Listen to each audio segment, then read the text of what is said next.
you so much for inviting me here amongst these beautiful, beautiful women celebrating International Women's Day. And it is tremendous. And you said something earlier, and so did Therese when you were speaking so adoringly about your spouses, saying, oh, and he lets us, and then you're like, no, well, I mean, he supports us. And I just really thought that's so true and so amazing, because when you're in a committed relationship with someone, you are a team. And so it is important. It's not that you let him or he lets you or she, lets you or whatever.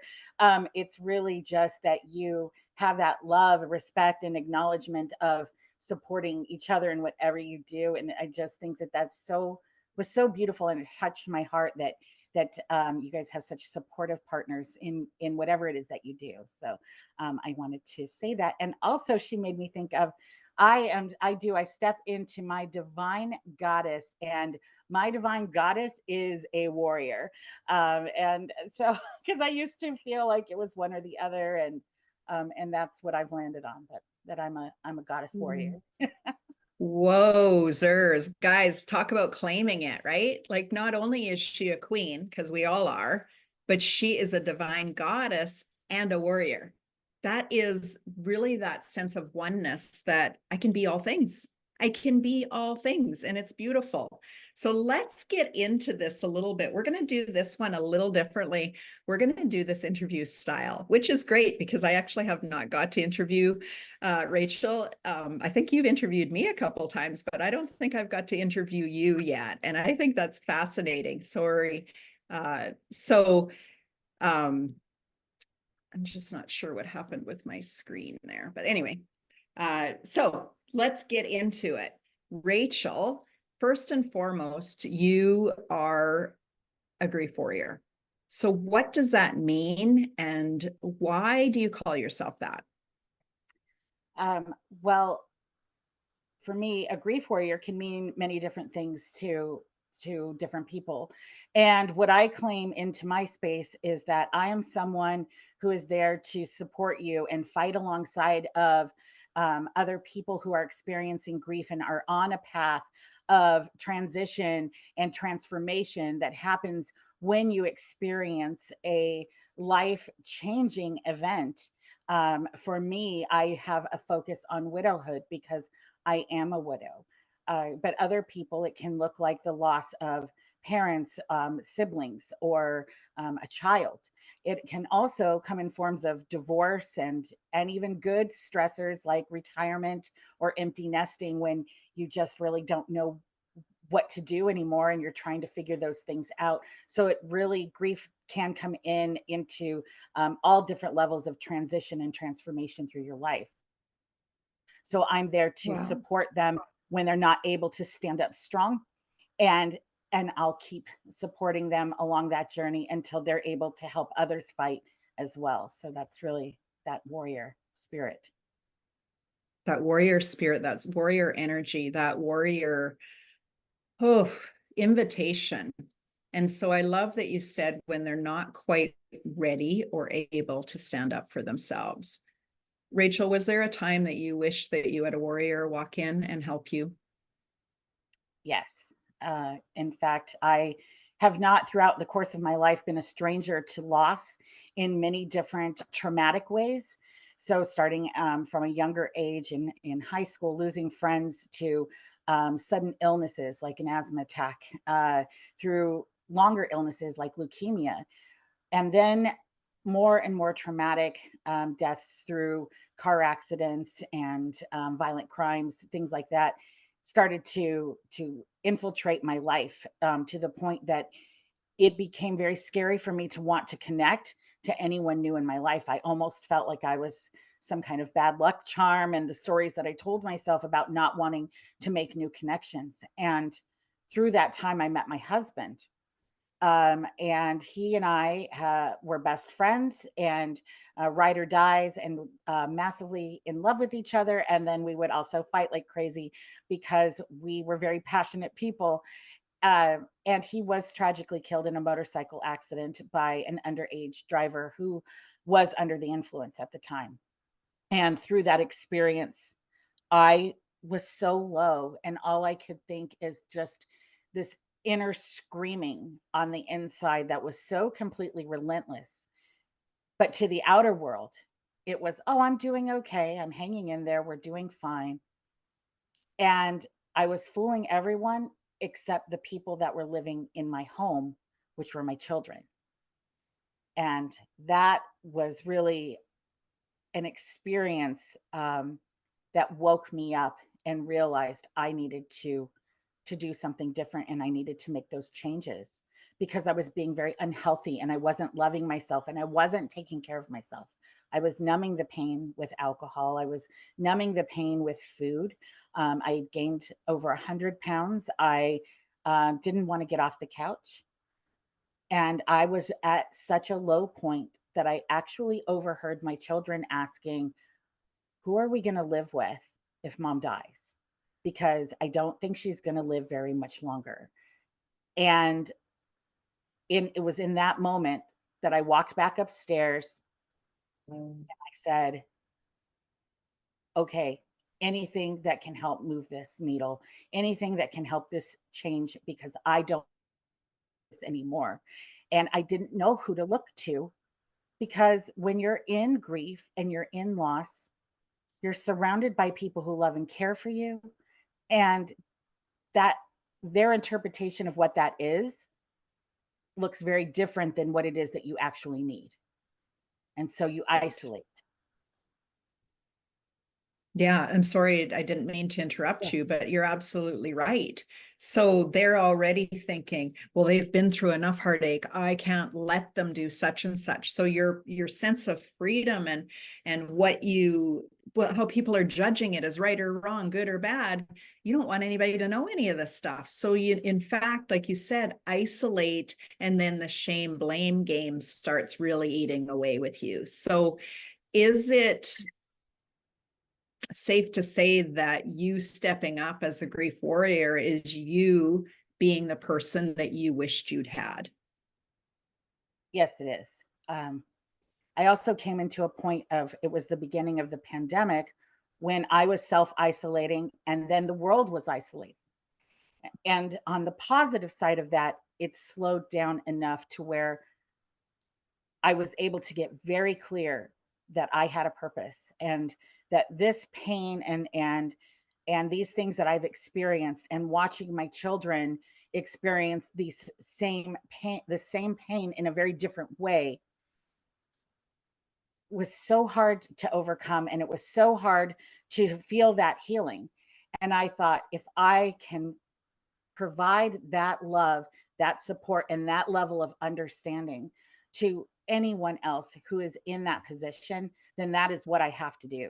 There was no other choice for me, because standing in that space and feeling those feelings and knowing how alone you can feel and how desperate you feel for somebody just to listen to your story, just to hear you and hold that space, and then to say, "You know what? I know that we have had this experience together, and yours is completely different. And we're both suffered through this loss. So it can be very different and unique to each of us. And it's also something that we can share and understand in order to support and help heal each other, because that's really what that powerful moment is, when you share your stories and when you open up to someone about your pain and your vulnerabilities. You It allows you to take ownership of where you are, and then things start to become more clear as to where you want to go. And that's Mm, really what I love to work with, is allowing those vulnerabilities to open and release some of that guilt and that shame and those fears around your loss, around your grief, to then open up your new identity into what it is that you want now for your life as you're making those pivots. And it's very, very uplifting, and it really does make that spirit rise from within you. And I know that they use the word the phoenix rising from the ashes a lot, but that is no truer representation of what happens in widowhood or in griefhood or bereavement, is You're burned to the ground, your life, everything, from the way that you grocery shop to the fact that you don't have two toothbrushes on the sink anymore, and you go, the way that you drive home and who you speak to on your way home has completely shifted in a moment, and you have to figure out so many different things all at one time. And if your supporting network is feeling like, well, I've been over their loss for a long time, so like what's her problem? And they try to step in with the, you should be dating, getting back to normal, go back to doing the things. Pretty soon your life will be back to the way it was before. And what they lack the understanding of is that life died the day that your person died, the day that that loss, whatever it was, happened. And everything now is different. And you have to figure out what that's going to be now. And that doesn't happen instantaneously. That is a transition that you get to create.